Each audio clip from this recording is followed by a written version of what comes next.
My local community where I am right now is Woodstock, New York. It's in the Catskill Mountains. It's about 2 hours by car north of New York City. And makiguchi always focused on particular aspects of the local community. And what I'd like to do is imagine that I'm an elementary school teacher, or I'm even Makiguchi himself, implementing the community studies program here in Woodstock by looking at water. Water is essential to life. We can't live more than a day without it. Food, everything about our lives is connected to water. One of the key concepts that Makiguchi incorporated in his educational theories was that of Johann Friedrich Herbart's idea of multifaceted interest. And this is a way of thinking about the different ways that we relate to our environment, and that water is not just water. We all need water. Our bodies are 80% water or 70% water. It's integral to life on Earth. So water has economic implications, water has health implications, water has aesthetic implications, water has public use implications. And this idea of multifaceted interest was one way of mapping all of the different ways that we relate to our environment. And for Makiguchi, the ideal of multifaceted interest as a way of life, relating very much to John Dewey's centrality of interest as the core of personality, that a person who's able to relate to their environment in a multitude of ways actually develops a sense of self that is strong, agentic, and capable of changing or adapting to their environment in proactive ways that actually create value. So many different ways of relating to water. And the way I feel like relating to water right now is to put my feet in this delicious cold water and enjoy that feeling, and enjoy the sound of the water flowing in the background on this beautiful June day here in Woodstock. Direct observation of phenomena is a key concept for Makiguchi.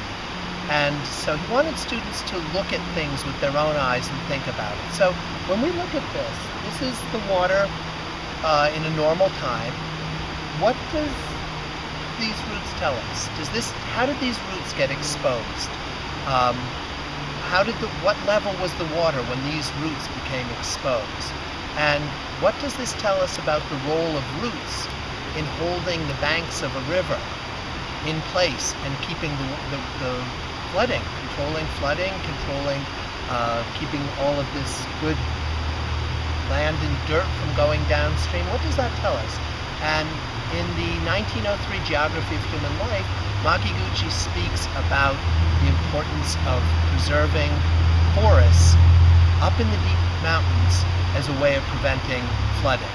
In the 1890s, when he was going to school at the normal school in Hokkaido, Japan was struck by a number of floods, and he has a chart in the Geography of Human Life chronicling the increasingly deadly floods that were striking Japan.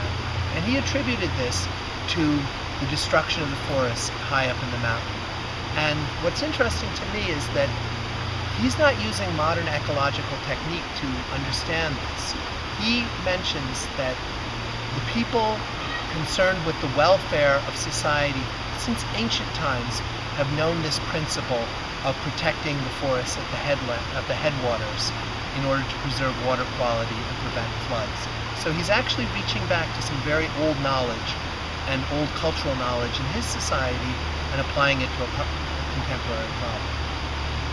Prior to the invention of steam and electric power in the 19th century, falling water was a great source of energy for most human activities that required more power than either human or animal muscle could provide.